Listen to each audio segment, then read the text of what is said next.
Oh, would you look at that? 57 subscribers.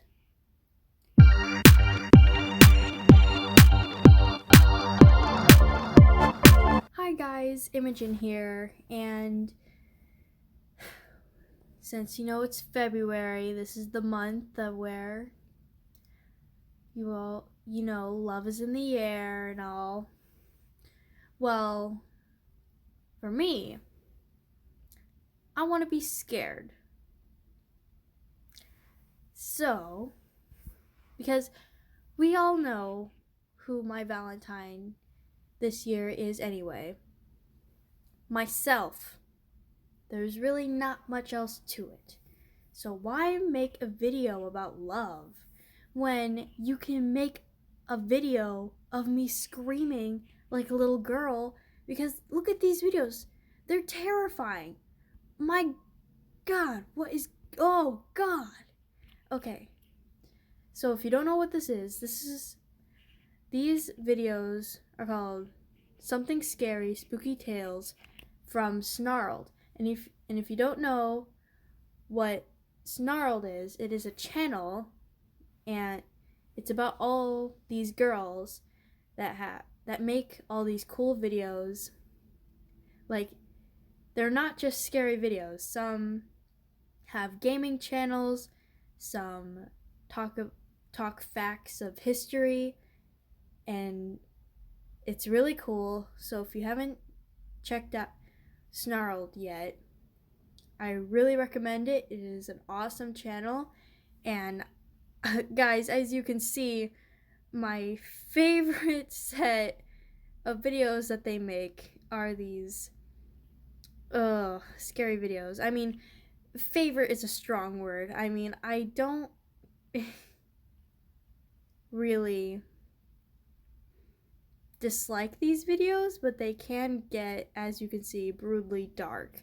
So we're gonna be watching 3 of these videos, and if you guys want me to continue watching these videos, let me know, comment down below, leave a like, and I will make a part 2. And guys, you have been warned, okay? If you are someone who gets scared easily or don't like scary things, I don't recommend this video. Don't watch this because I suffer so you guys don't have to. Okay? Now, let's get started. Yeah. Want to hear something scary? The Forbidden Lake. Oh, the Forbidden Lake. Fishing Nice. is a pastoral pastime enjoyed by many people all around the world. However, you should still be careful which lake you decide to cast your net in. In some places, such as Bangladesh, dangerous jinn guard the water, like in this next story, inspired by a submission from an anonymous viewer. It's best to wait when the tide lowers on the water of a lake. That's when fish are easier to spot on the surface. The water becomes muddy with scattered holes of air, and then you strike. Rahul, my aunt's fishing otter, looked at me curiously when I splashed him. My aunt shouted at me to get away from the edge of the lake on the way to her home. After graduation, I'd been sent by my parents to visit her in Bangladesh. The lake was sacred, and no one in the neighborhood was allowed near it. Didn't matter if it was closer. Everyone had to work together and trek to another lake for traditional community fishing. Rahul's whiskers suddenly perked up, and he looked across the water. In the distance, 2 black eyes were fixed right on me. My aunt picked up my net. We mustn't anger the jinn. Confused, I asked her what she meant. Carrying Rahul, she led us home, warning me about the fickle entities known as jinns. Some say they're angels, and others think they're demons. The next day, after unsuccessfully fishing with the others, I didn't want to return to my aunt's empty-handed. One of the fishermen I accompanied, Agus, encouraged me to ignore my aunt's advice. In the real world, you do whatever it takes to put food on the table, he said. We agreed to meet late at night by the water of the sacred lake. Later, as Rahul and I waited for him, we saw the lake teeming with life. Rahul was hesitant to fish and curled up to rest, but without his help, I quickly had a small bounty of snakehead fish. It was quiet until I heard a splash and saw her. A beautiful woman wearing a sari caked with mud. She sat with her woven basket by the water. Rahul was awakened and sniffed the air. Smiling, she waved me over to her. Whining, Rahul retreated closer to me. Nodding at her, I decided the quickest way to get to her side was through the lake. It was shallow enough to stand in, and I effortlessly carried my basket over my shoulders to impress her. Getting closer, I felt something slither by my feet like tentacles. I had stepped into a nest of swamp eels. I struggled to find my footing. They rose to the surface, a swarm of tendrils on the water, and wrapped themselves up my body to get around my neck. I shouted at the woman whose eyes darkened and her smile twisted into a sneer. Sinking lower, I dropped my basket. It was the djinn. Her changed face leaned closer to mine. There were oozing gills on her neck. I screamed as her jaw, filled with yellow serrated teeth, unhinged, and she spat mud into my eyes that burned like acid. Blinded, I choked on muddy water. I could hear Rahul making loud noises until I was suddenly hoisted up. Wiping my eyes, I realized it was August with his net, and he helped me get out of the vines I was caught in. He'd heard Rahul calling out and found me. I must have slipped, I said, thanking him. Picking up my basket to show him what I caught, I tossed a fish to Rahul. The otter quickly nudged it with his nose back into the water. August laughed. He got his reward meal earlier from being such a skillful fisherman. Let's see if you've got what it takes. That night, we fished discreetly and snuck home late with our filled baskets, excited to share with our families. The next morning, I was awakened by a foul stench. When I got outside, I realized the house was circled by dead fish, and our neighbor surrounded a body being carried away. Out of his mouth hung a dead eel. It was August. Gagging, I fell to my knees and choked on something lodged in my throat. My aunt gasped as I pulled a fleshy black tail from between my lips. The djinn had allowed me to live, but not without one final punishment. Coughing, I pulled eel after eel out of my mouth. To this day, I still wake up clutching my throat from the memory.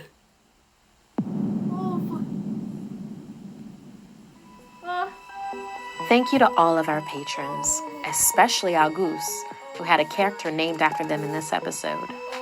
If you'd like to join our VIP program, visit patreon.com/snarled. Want more of something scary? You can hear more stories.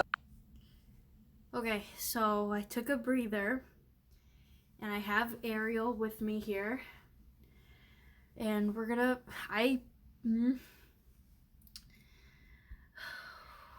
when I said we're gonna be watching 3 of these, I meant it. Oh my god, I'm shaking. That one video, that was the first video. Oh no. I'm gonna get a nightmare for sure. Okay. Haunted VR headset.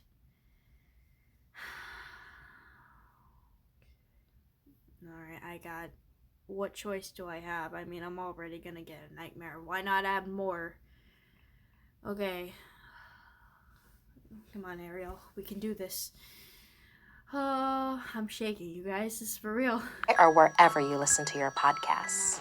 Hey, I'm Markia. Want to hear something scary? Haunted VR. January is a time to make resolutions. Many of us work on goals like health, travel, and breaking bad habits. In some cases, people work on facing their fears. In this tale inspired by Olivia, embracing technology is tricky for a sheltered young woman. Is she right to distrust the eyes and modern hardware that echoes her deepest fears? Yes. The car crash replays in my head all the time. The onboard computer fritzing out, the screech of brakes locking, the terror in my parents' voices. Mom and Dad were gone forever, and I was the only survivor. They said it was a freak accident, but my grandparents didn't accept that. They never trusted technology again. They seemed to believe something insidious was lurking behind those screens, plotting, calculating, just waiting to sink its claws into me like it did my parents. My grandparents raised me to be afraid of computers, cell phones, all smart electronics. We only had landlines, old TVs. It was as if I was raised in the 70s. But I was a 21st century kid. I needed a phone to fit in with my friends and text my crush without my grandparents listening in. I begged for one until they finally agreed. But my adjustment to life with a phone wasn't going smoothly. I felt less weird around my friends, but guilt from my upbringing would find ways to seep in. Sometimes, in the middle of the night, I would hear whispers coming from my phone. Did I leave music playing? And when I'd pick it up, sounds exploded out of it. Nails scratching wood, branches snapping, a girl falling off a cliff. Her scream sounded kind of like mine. My mind was playing tricks on me, and my friends thought I was crazy. They said my imagination would be the death of me. But Kate, my best friend, wanted to help me get over my fear. So the week before school started, she surprised me with a trip to a virtual reality pop-up at the mall. You can imagine my hesitation, but Kate was just trying to help. The idea of cutting myself off from the real world was horrifying, but this simulation was for a peaceful walk on a beach, a mountain, a field, or a forest at night. Drifting through the digital darkness of a forest gave me the creeps. So the sunlight and the beach it was. The VR flickered to life, and there I was, transported to a beach. Turning my head, I could see crystal clear water, the sound of seagulls, gentle waves. It wasn't real, I reminded myself, but it's like I could feel the warm sun on my face. This was actually nice. Maybe not all technology was bad. But then, everything went black. The beach was gone. What happened? I asked, panicking to no response, and then the sounds of nails on wood, branches snapping, and a scream. But where was it coming from? The VR world flickered back to life. I was in the middle of a digital forest, full of fog and shadows. A dense wind spiraled around me. Reaching for my headset, I knew I was not supposed to be here. Then, something moved out of the corner of my eye. A cloaked figure in the trees. Another, then another, until they were all around me, slipping in and out of the darkness as if they were made out of it. Their claws scratching the trees, branches breaking under their feet. This wasn't some virtual reality trick. This was real. And there was only one thing to do. Run. I weaved through the trees as the figures desperately clawed after me. Then, something stopped me. In the real world, I had hit a wall. A figure grabbed my shoulder and scratched. The pain was real, but there was no way the scratch was, right? Kate's voice drifted in and out from the mall, which seemed so far away. I could hear the worry in her voice. "Why is she bleeding?" I heard her say. Scrambling along blindly, I tried to escape, racing towards the clearing and right to the edge of a cliff. I was trapped, nowhere to go. This couldn't actually be real. The figures swarmed me, squeezing the air out of my lungs, and then I was pushed off the cliff. The whole world just dropped. "What's happening?" Kate screamed. My body must have crumbled to the ground in the real world, but in the VR, I was still falling. Kate's voice was getting further and further away. "She isn't breathing. Someone do something." I screamed like I have never screamed before, but she didn't hear it. No one could, but I had heard it before. Somehow, it was the same scream that exploded from my phone and woke me up all those nights. It was my voice all along. Whatever got my parents had finally found me. The ground appeared out of nowhere, and everything went black. And now I'm here, in the forest. One of them, the figures that hunted me. And now we lurk on the other side of the screen in the vast expanse of the digital world, hungry and on the hunt for lost souls to drag through these woods.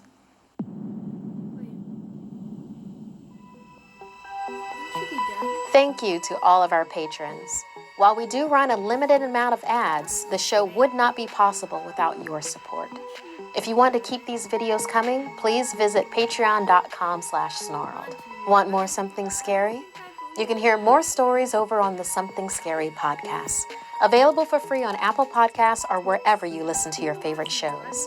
The links are in the description below. If you'd like to submit a story, send me an email at somethingscary@snarl.com. Like and share this video if it gave. Alright guys, this is the third and final video. Oh, I'm still shaking from that first video. Okay, this last one is called The Monster Who Mocks. Now, like I said before, I'm still shaking and I don't want to watch this video, but I promised you guys 3 videos, so it's time. I gotta finish this video. Ariel's gone for now, but you know, if I get one more jump scare like that, I'm bringing Ariel back. I'm walking out. I'm out. If this video is just as scary as the first one, second one is scary. Not as scary. Okay, let's do this. I'm Markia. Want to hear something scary? The Monster Who Mocks. We all know the story of the boy who cried wolf. It's an old warning to be wary of calling monsters out, for once you call them, you might not be able to control them while they're there. Since I was a kid, I've always been a prankster. Not small, momentary gags. I specialized in long, intricate, slow-burning pranks that would drive someone to the brink of madness before finally revealing the lie. Tormenting people was my favorite hobby, which is why my parents sent me to a boot camp for troubled teens. Rigid schedules, strict discipline, intense drills. It was supposed to help me, but it was obvious from the start that the instructors loved tormenting us kids. This place couldn't possibly be sanctioned. We were prisoners. I needed out. So I hatched my greatest prank yet to be free of this place. Breaking into the comms building of this sham of a military boot camp was easy. Turning on the PA system? Easier. Using my most inhumane voice, spewing guttural sounds from my throat, I thundered. I will rip you all apart. From the comms window, I saw confused kids stopping their torturous drills. The head drill instructor spun around in surprise and tripped on his face. My laughter boomed out of the speakers. The furious look on his face was priceless. Come and get me. I baited. My discipline was swift and harsh. I'll just say that the nicest part of it was having to sprint obstacle courses all throughout the night. While I was out there, on the far end of the obstacle course, away from the instructor minding me, I heard something. An inhuman screech that sliced through the air. It sounded like the perfect mimic of the noises I made earlier. At the tree line, I saw it. A blank-faced creature with sharp claws and an open mouth, a smirk twitching its face. In the blink of an eye, it was right in front of me, towering over me, teeth gleaming, drool dripping onto my face, hunching over, limbs bent at odd angles. It reached out, held my face as it spoke to me. I've been watching you. I'll help you because you'll help me. Nodding in agreement slowly. Afraid for my life, I didn't know what it meant, but I'd give it anything to go away. Then it started changing. It shrank, body parts shifting into a human form. When it was finally done, it was as if I was staring in a mirror. It looked exactly like me. It mimicked my voice perfectly. I'll help you get what we both want. Striding back into the forest, wearing my face, it disappeared into the trees. The instructor ran up to me then, blaming me for the screeching noise and doubled my punishment. All the next day, I was in my bunk, recovering from yesterday's torment. Weirdly enough, though, the day after that, kids were looking at me distrustfully. A series of deadly pranks were happening around the boot camp. A collapsing obstacle course, snapped ropes, and so on and so on. And every day, somehow, my screech would sound over the PA system. I wasn't doing it. but nobody believed me. Would you? I barely believed me. And it kept happening, day after day. That screech would echo, the pranks would happen, and I would be punished all over again. My life was becoming a living nightmare. I was being punished, ridiculed. No one trusted me. It was the mimic, though, and I had to escape. I waited until the next time I heard that screech. This time, it was during lights out. I grabbed a hatchet and snuck out of the boot camp. My flashlight scanned the dark forest as I ran, light flitting across the trees, and suddenly spotlighted my own face staring back at me. It was the mimic. It raced towards me, and everything went black. When I woke up, the sun was shining. I was still in the woods, and I was alone. There was no sign of the shapeshifter. But there was the sound of a building collapsing and people screaming. In the sky, I could see great clouds of smoke. I stumbled through the woods to get back, but the boot camp for troubled teens was already gone. Crumbling, exploding, ablaze. Nothing was spared. As I ran through the gates, wounded instructors hid behind their hands, and kids fled away from me for their lives, growing more terrified when they saw my face. Please don't eat us, they begged. Monster, they cried. I was too stunned to speak. It wasn't me. It was the thing that had used my face. I'll help you get what we both want, it had said. It felt like I was the mark in one of my own pranks. The shapeshifter burst out of the wreckage, but this time, as it rose from the rumble, a hulking, bloody menagerie of different body parts, all mimicked from its devoured victims. Licking its chops, it said, I'd been starving for so long, and now we're both free. Striding past me, it vanished into the woods, leaving me behind in the wreckage that it had left.